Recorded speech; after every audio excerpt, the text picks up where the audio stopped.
Friends, my name's Trish Roberts, and you're watching Faint Signals from Vega. I thought I'd do a little live stream today, just about one small part of MMT, and it's in relation to military spending and neoliberalism. And I took a transcript of a short live stream of Steve Grumbine, who always does amazing live streams on real progressives, and I've sort of made it my own and added a few little bits. I'm a complete novice at the issue of MMT, but I thought I would try this. If anybody has trouble hearing me, or if the visuals are a bit odd, I'm not sure. But hi, Mark.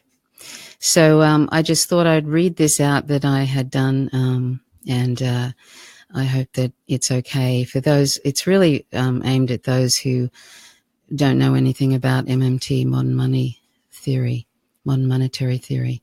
So once one understands the simple economic reality that federal taxes do not fund spending, it can change one's interpretation of many speeches one hears by politicians and many articles one is presented with. Every time we see a meme explaining that the government is spending our taxpayer dollars on the military instead of public services and Medicare, when we understand MMT, we know that to be a false narrative. When we understand MMT and we hear a politician complaining about, for example, the Paradise Papers and the predictable revelations about billionaires avoiding paying taxes, putting aside for a minute that there is a purpose for taxation, but not how we think it is, and I'll bring that up later, we often hear the economic lie that those billionaire taxes could have been used on so many public services. But when we understand MMT, we know that's also a falsehood. So when one grasps this understanding of how the economy works, it's hard to stand back and allow lies go unchallenged, particularly when so many people are suffering under neoliberal government austerity measures and are in terrible debt, and when so many are suffering and dying, oftentimes by their own hand. We just can't allow that neoliberal lie to continue, because it affects us all over the globe. And we certainly cannot stand silent when we are aware of the fountain of spending for the military, while at the same time we are told there is never enough for anything else. So why the military? Aside from the obvious imperialist aims of our Western governments, here's a quote from a recent book publication by Dr. Bill Mitchell and Thomas Farsi, titled Reclaiming the State, a Progressive Vision of Sovereignty for a Post-Neoliberal World. And that's a very interesting book, by the way. So here's the quote. The reason why the elites favor military spending over other forms of government spending is easily understandable. An informative Business Week article published in 1949 recognized that social spending could have the same, quote, pump priming, end quote, effect as military spending, but pointed out that for businessmen, there's a tremendous social and economic difference between welfare pump priming and military pump priming. The latter, quote, doesn't really alter the structure of the economy, end quote. For the businessman, it's just another order. But welfare and public work spending, quote, does alter the economy. It makes new channels of its own. It creates new institutions. It redistributes income, end quote, and so on. So that's a quote from Reclaiming the State by Dr. Bill Mitchell, and that's a very interesting book, and it was published just this year. So, and I'll just continue on with what I was saying. Military spending enhances capitalist interests and scarcely involves the public. But social spending, this is actually a continuation of that quote. Military spending involves capitalist interests and scarcely involves the public, but social spending does, and has a democratizing effect. For reasons like these, military spending is much preferred, end quote, and that's from the book. So who of us wants to continue on this neoliberal treadmill? Who of us wants our lives to be made intentionally harder by our so-called public servants, our politicians, and by corporations?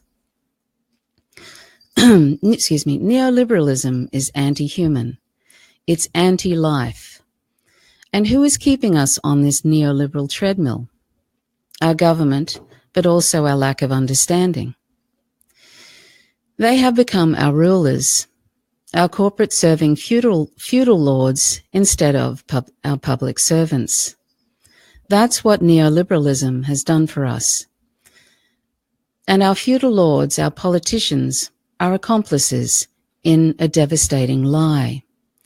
Our government is telling us lies about the economy.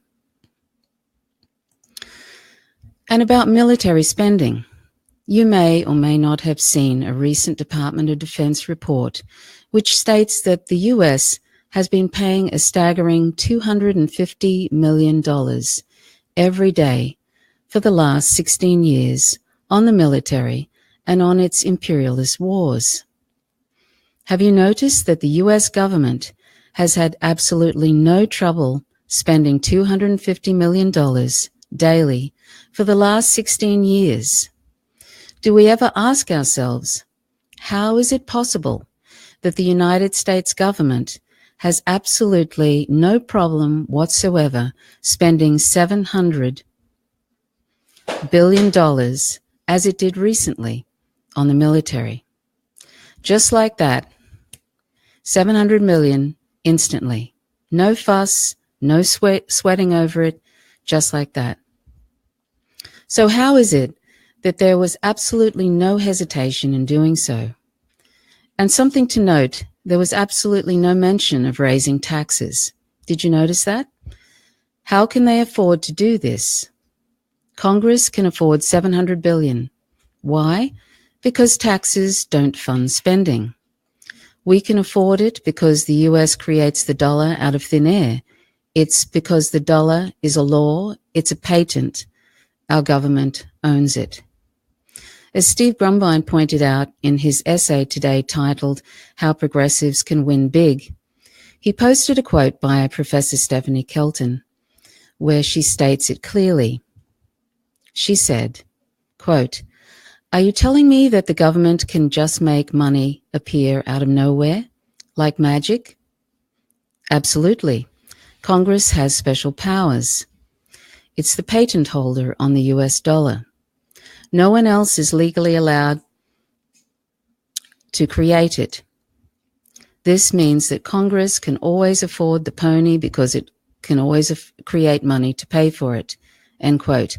And then Dr. Kelton goes on to say, quote, "Now that doesn't mean the government can buy absolutely anything it wants in absolutely any quantity at absolutely any speed.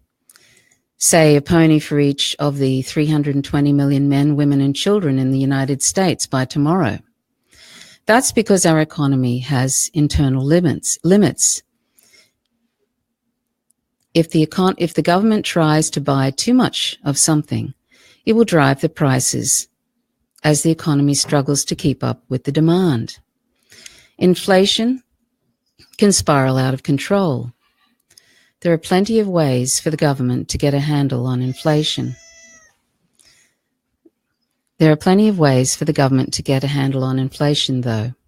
For example, it can take money out of the economy through taxation, end quote. I'll post a link to that article of Steve Grumbine's along with this live stream. So back to the question about how we can afford the military. How can we afford $700 billion just like that in 1 year with no inflation? Excuse me. Why don't we hear anyone talking about inflation when we spend $700 billion for the military?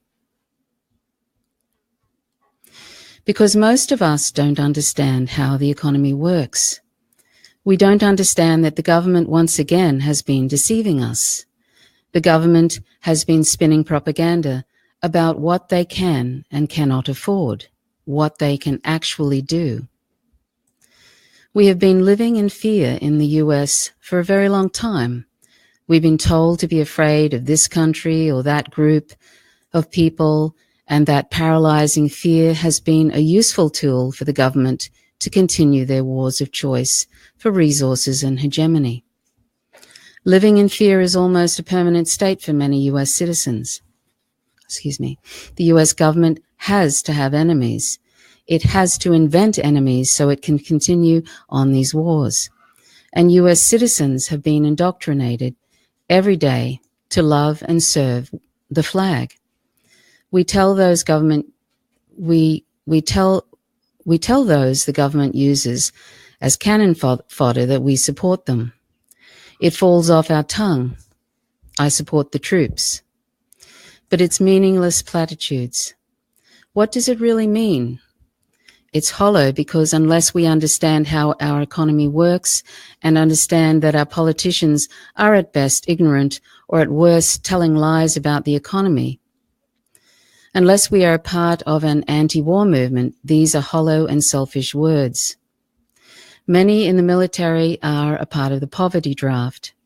And in reality, the military is not here to protect you or me. They are here. They are really protecting and serving the same folks and corporations that are lying to you about the economy.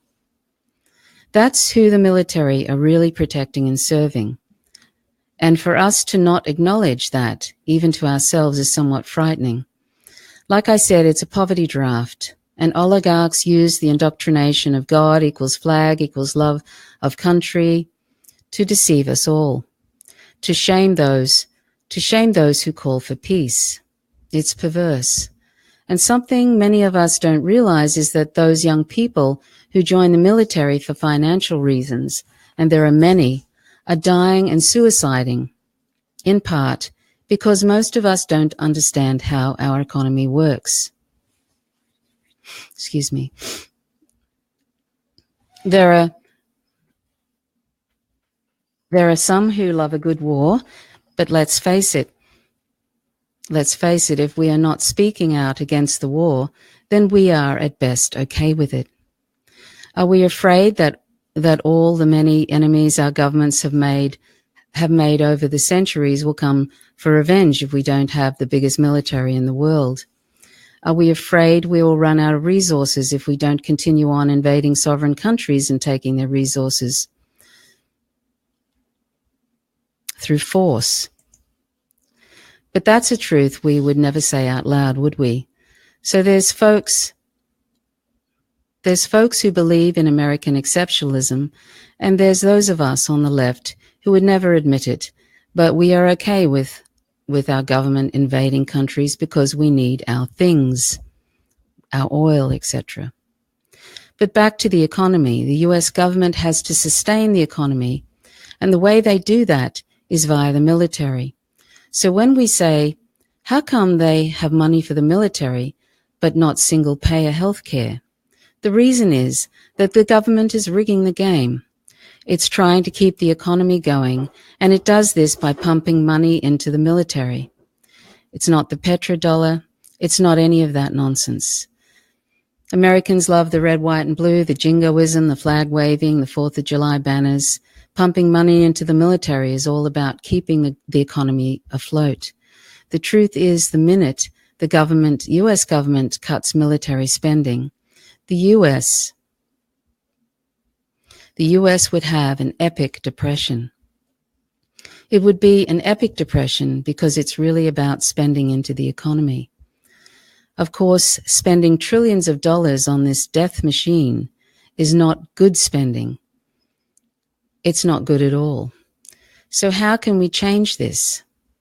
The only way that this death machine spending is ever going to change is when people Stop talking about affordability.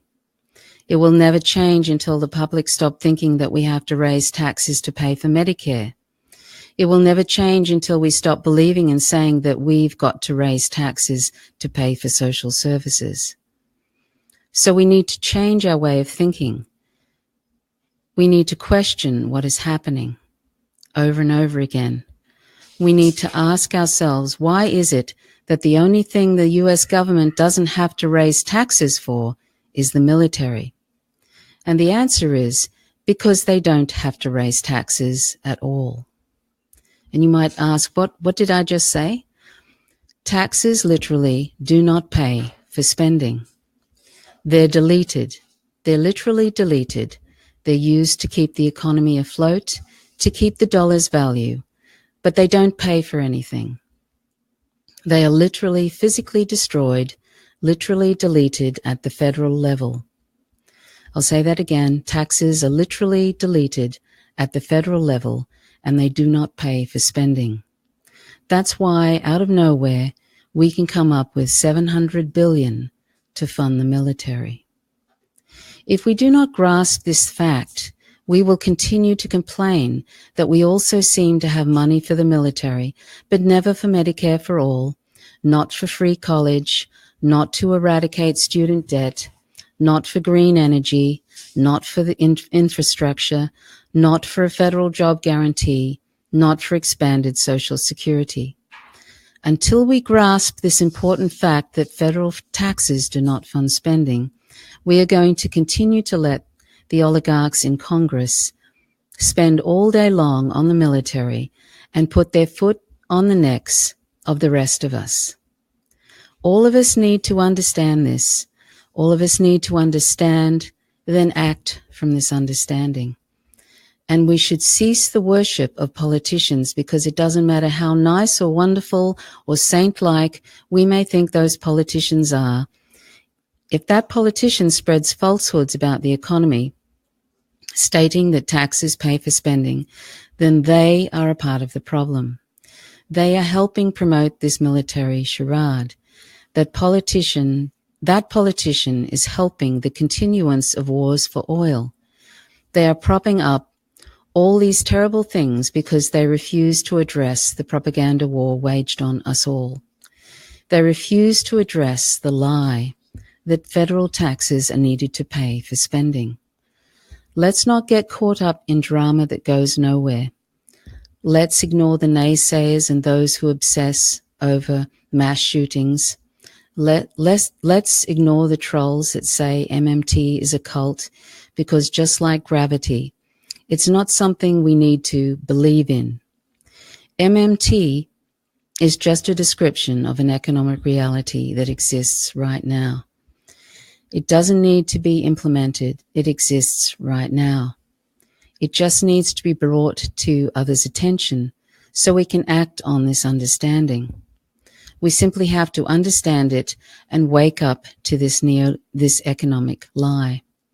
And when we do, we take ourselves off this endless treadmill. We take power with this understanding. Understanding MMT is about hope. We can crush neoliberalism with this understanding and live the kind of lives we should be living right now.